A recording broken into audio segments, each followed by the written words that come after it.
कोटा शहर में लगातार आत्महत्याएं बढ़ती जा रही है और आत्महत्या का जो ट्रेंड है वो जारी है। हमारे साथ शहर एसपी शरद चौधरी हैं, जिनसे हम जानने का प्रयास करेंगे कि सर ये लगातार आत्महत्याएं किस वजह से कोटा में हो रही है। मैं आपके माध्यम से निवेदन करना चाहूँगा, कोटा कोचिंग नगरी के रूप में पूरे भारतवर्ष में मशहूर है, इसमें कोई दो राय नहीं है। लेकिन साथ ही में एक ये ब्लैक स्पॉट भी कोटा शहर को लगता जा रहा है, जो बच्चों की आत्महत्याओं से जुड़ा हुआ है। हर वर्ष लगभग 20 बच्चे, कभी कम कभी ज़्यादा, जो विभिन्न कोचिंग संस्थानों में अध्ययनरत हैं कोटा में, उनके द्वारा आत्महत्या की जाती है। ज़्यादातर ये नाबालिग बच्चे हैं। बड़ा दुखद है ऐसी जो भी घटना होती है, लेकिन हकीकत है कि ये हो रही है। इसके लिए राज्य सरकार बेहद चिंतित है, राजस्थान का उच्च न्यायालय बेहद चिंतित है। मार्गदर्शन हमें वहाँ से मिला है।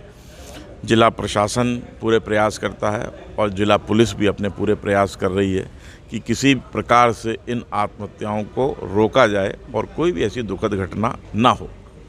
लेकिन लाख प्रयासों के बावजूद जो 2.25 लाख बच्चे अध्ययनरत हैं, हर महीने में 1 या 2 आत्महत्या के केस हमारे सामने आ रहे हैं। आज भी रीट की तैयारी कर रहे एक बच्चा जो कि रामपुर उत्तर प्रदेश का रहने वाला है, उसके द्वारा आत्महत्या की गई है। जगह और मौका सुरक्षित इसलिए रखा है कि उनके माँ बाप को पहुंचने में कुछ समय, और उन्होंने हमें निर्देश दिए कि जब तक हम न पहुंचे आगे की कार्रवाई न की जाए। हमने इसी क्रम में स्टूडेंट सेल की शुरुआत लगभग 1-1.5 महीने पहले करी थी। जगह जगह पोस्टर लगाए, नंबर दिए। पहले जो हम कार्रवाई थानों के माध्यम से करते थे, तो एक स्पेसिफिक सेल कोटा शहर पुलिस ने खोला कि अगर किसी बच्चे को दिक्कत है, समस्या है, परेशानी है, तो हमारे संपर्क में आए। जगह जगह कोचिंग में मैं, आईजी साहब और एडिशनल एसपी, डिप्टी एसपी, हम गए कोचिंग में, बच्चों को समझाने का प्रयास किया। आपका जीवन अमूल्य है, सक्सेस और फेल्योर लाइफ के पार्ट हैं, आते जाते रहेंगे, लेकिन जीवन अनमोल है, उसके साथ खिलवाड़ न करें आप। हम अपना प्रयास कर रहे हैं और हम थकेंगे भी नहीं, आगे प्रयास करते रहेंगे रोक लगाने की। कोटा शहर एसपी के रूप में आपने कई आत्महत्याएं देखी होंगी, क्योंकि स्टूडेंट्स करीब 2.5 लाख से ज़्यादा बच्चे हैं, तो सबसे मेन कारण आपकी नज़र में क्या है, एज ए अभिभावक, एज ए पुलिसमैन? देखिए, जितना मैं समझ पाया अपने 5 महीने के कार्यकाल में, जो भी संस्थाएं हैं, कोटा शहर पुलिस हो, कोटा प्रशासन हो, राजस्थान सरकार की गाइडलाइंस हो, राजस्थान उच्च न्यायालय की गाइडलाइंस हो, कोचिंग जो रन करते हैं वो हों, पीजी हॉस्टल वाले जहाँ बच्चे रहते हैं वो हों, उनके स्तर पे ये प्रयास हो रहा है। कहीं मोटिवेटर्स आ रहे हैं, कहीं साइकोलॉजिस्ट आ रहे हैं, उनकी समझाइश हो रही है, हम भी जा रहे हैं। मेरा मानना एक बहुत इम्पॉर्टेंट एस्पेक्ट है जो थोड़ा दूर है यहाँ से, वो माँ बाप जो बच्चों को यहाँ से छोड़ के चले गए। वो 2.25 लाख बच्चे जो अध्ययनरत तो कोटा में हैं, लेकिन विभिन्न शहरों से हिंदुस्तान के आए हैं।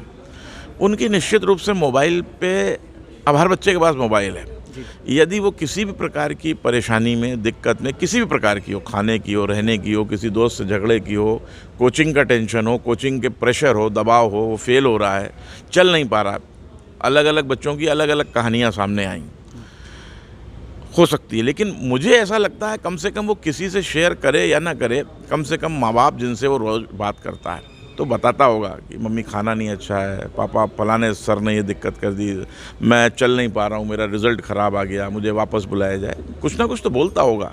ये परिकल्पना करना कि पेरेंट्स बिल्कुल अनजान हैं उसकी किसी समस्या से, वो कोई बता ही नहीं रहा है और अचानक वो आत्महत्या कर लेता है, मेरे गले नहीं उतरती जी। निश्चित रूप से उसने शेयरिंग करता है, वो 10, 5, 15 दिन का जो पीरियड होता है जो आत्महत्या से पहले का है।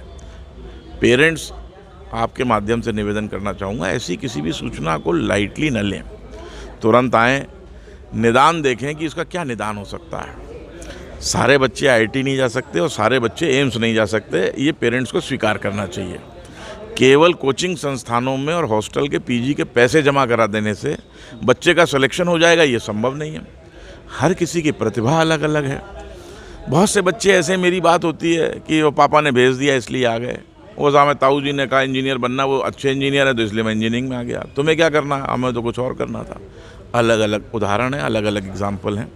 लेकिन डॉक्टर से जब मेरी बात हुई, जो साइकोलॉजिस्ट हैं और साइकियाट्रिस्ट हैं, मनोचिकित्सक हैं, किसी को कह दो तुम मनोरोगी, उस आदमी को बुरा लगता है। अमेरिका की एक स्टडी ये कहती है कि 20 से 25% लोग मनोरोगी हैं इस विश्व के, तो ये बच्चे भी होंगे उसके अंदर, तो उन्हें इलाज की आवश्यकता है। वो व्यवस्था ना तो पेरेंट्स की तरफ से हो पा रही है, ना वो आइडेंटिफाई हो पा रहे हैं। आज का जो ताज़ा उदाहरण है, उसके दोस्त से जब बात हुई, बच्चे के दोस्त से, तो उसने कहा ये कभी कभी कहता था कि मैं एंग्जाइटी डिप्रेशन में चला जाता हूँ, ऐसा दोस्त ने बताया। तो निश्चित रूप से उसने पेरेंट्स को भी बताया होगा। तो यदि ऐसा है तो कम से कम उसका इलाज होना चाहिए था, या वो तमाम हमारे स्टूडेंट सेल के प्रचार प्रसार से वो हमारे पास आता तो शायद हम कराते। अब मतलब हमारे पास वो नहीं आया, तो वो बच्चा अछूता रहा। शायद हमारे पास आता तो जैसे स्टूडेंट सेल 1.25 महीने उसने काम किया, तो 4-5 हमारी सक्सेस स्टोरी हैं कि जो बच्चे आए उन्होंने अपनी प्रॉब्लम बताई, हमने निराकरण किया, और वो उन्होंने और उनके पेरेंट्स ने हमें धन्यवाद दिया कि सर ये उस दिशा की ओर बढ़ रहा था, बीच में रुक गया ये। पुलिस का स्टूडेंट सेल तो कामयाब रहा है सर, लेकिन आप कहीं ना कहीं जो कोचिंग संस्थान हैं, इनका भी कोई रोल मानते हैं क्या, या इनका कोई सुधार की आवश्यकता है? देखिए, क्यों नहीं मानते हैं, बिल्कुल है। वो बच्चा 8 से 9 घंटे उस कोचिंग संस्थान में पढ़ रहा है, तो वहाँ किसी ना किसी टीचर के संपर्क में है और कोई 2-4 दोस्त बनते होंगे। जब वो दूसरे शहर से आता है तो निश्चित रूप से वो अपने बातों की शेयरिंग वहाँ के टीचर, मोटिवेटर्स, जो भी इनकी पूरी व्यवस्था है, किसी से तो शेयर करता ही होगा ना। ऐसा माना जाए वो अपने मन की बात किसी को ही नहीं बता रहा है, तो ऐसी व्यवस्था विकसित की जाए कि वो उसकी जो भी पीड़ा है वो वहाँ बताए। 8 से 10 घंटे वो उस पीजी हॉस्टल में रहता है जहाँ वो सो रहा है, खाना खा रहा है, तो करीब 16-18 घंटे में ये 2 जगह पे है, और मैक्सिमम आत्महत्याएं उस हॉस्टल पीजी में हो रही हैं। तो हॉस्टल पीजी के जो भी मालिक हैं, संचालक हैं, केवल आय का साधन नहीं समझें कि इससे हमें आमदनी हो रही है, 2 पैसे आ रहे हैं। वो उस बच्चे को घर जैसा वातावरण दें, उससे इतना जुड़ाव हो। जो भी वहाँ कार्यरत लोग हैं, तमाम मेट्रन होंगे, वार्डन होंगे, जो सबकी अलग अलग व्यवस्था है, कोई छोटा हॉस्टल है, कोई बहुत बड़ा हॉस्टल है, कि उस बच्चे को अगर ही कोई दिक्कत है वो खुल के बता सके कि मेरी ये प्रॉब्लम है, और उस प्रॉब्लम को रिजॉल्व किया जाए। यही चीज़ पेरेंट्स के साथ है, वो हमारे साथ नहीं है, पुलिस के साथ, वो प्रशासन के पास नहीं है। वो अगर 24 घंटे को 3 भागों में बांट दें तो मैक्सिमम समय क्लासरूम में है, या पीजी हॉस्टल में, या कुछ समय बाज़ारों में घूमता है जो उसका फ्री टाइम है। बाज़ार में किसी ने आत्महत्या की नहीं, कोचिंग संस्थान में भी कोई आत्महत्या नहीं कर रहा। शायद उसका कारण ये होगा कि आत्महत्या करने के लिए एक एकांत जगह चाहिए, वहाँ नहीं मिलती होगी, बच्चों की भीड़ है। सारी आत्महत्याएँ पीजी हॉस्टल में ही हो रही हैं, तो निश्चित रूप से वो एकांत में उसका कमरा है। लेकिन उसके मन में ये हर बार आप भी स्वीकार करेंगे, सारे डॉक्टर स्वीकार करेंगे, सारे मनोचिकित्सक स्वीकार करेंगे, कभी ऐसा नहीं होता कि अचानक मन में आए आत्महत्या करूं और मैं आत्महत्या कर लूं। ये एक प्रक्रिया दिमाग में आती है, द्वंद्व आदमी के अंदर चलता है। कोई इस द्वंद्व से जीत जाता है, कोई इस द्वंद्व से हार जाता है। अब ये द्वंद्व किसी का 2 दिन चलता है, किसी का 4 दिन चलता है, किसी का 6 दिन चलता है। कोई इससे उबर जाता है, कोई उबर नहीं पाता। जो उबर नहीं पाते वो इस प्रकार की दुर्घटना कारित करते हैं। लेकिन मैं कहना ये चाह रहा हूँ, पुलिस और प्रशासन हमारी गाइडलाइंस हम लोगों को बांध रहे हैं, लेकिन सबसे ज़्यादा बच्चा है तो कोचिंग कॉलेज में, हॉस्टल में, और या माँ बाप से प्रतिदिन कम से कम दिन में 2-4 बार तो मोबाइल में बात करता होगा। ये वो लोग हैं जिनसे मैं अपेक्षा करता हूँ कि वो बताता तो ज़रूर होगा कि मेरी ये पीड़ा है। ऐसा नहीं हो सकता कि वो किसी से शेयर ही नहीं करे, जिसमें सबसे नज़दीक तो माँ बाप हैं, चूँकि नाबालिग बच्चा है। नंबर 2 पे कोचिंग वाले हैं, जहाँ पे वो पढ़ रहा है, गुरु हैं, टीचर्स हैं, तो गुरु टीचर्स में एक आदर भाव होता है, सर मेरी दिक्कत आ रही है, प्रॉब्लम है। वहाँ मोटिवेटर्स हैं, इनके ग्रुप लीडर्स होते होंगे। और फिर ये हॉस्टल पीजी है। अगर वो शेयरिंग कर रहा है तो मेरा निवेदन और निर्देश है इन तीनों से, पेरेंट्स से लेके, कोचिंग वालों से लेके, हॉस्टल पीजी वालों, तुरंत इसको लाइटली ना लें, किसी डॉक्टर को दिखाएं, नहीं तो हमारे पास बताएं, हम करेंगे व्यवस्था आगे की, लेकिन सूचना तो लाएं हमारे पास तक। 2.25 लाख बच्चों में से यदि ये 17, 18, 20, 22 जो भी बच्चे आत्महत्या करते हैं, अगर सूचना हमारे पास आ गई होती तो मुझे ऐसा लगता है शायद ये घटनाक्रम ना हुआ होता।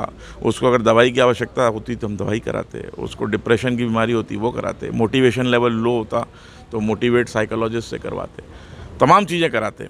जो हम इन जनरल तो करा रहे हैं कि 2000 बच्चे बैठे हैं, उनको मोटिवेशनल स्पीच देने मैं भी जा रहा हूँ, आईजी जा रहे हैं, कलेक्टर साहब जा रहे हैं और प्रोफेशनल साइकोलॉजिस्ट हैं वो भी जा रहे हैं, लेकिन उस भीड़ में कौन डिप्रेशन में है ये आइडेंटिफाई नहीं हो पा रहा है।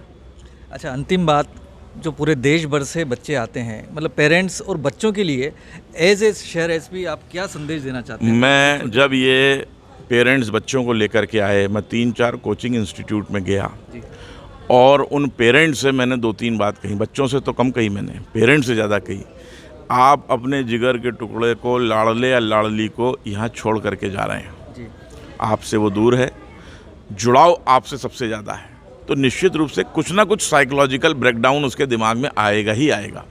वो दोस्तों से दूर हो गया, परिवार से दूर हो गया, जिस एटमॉस्फेयर में रह रहा था, घर के खाने से दूर हो गया।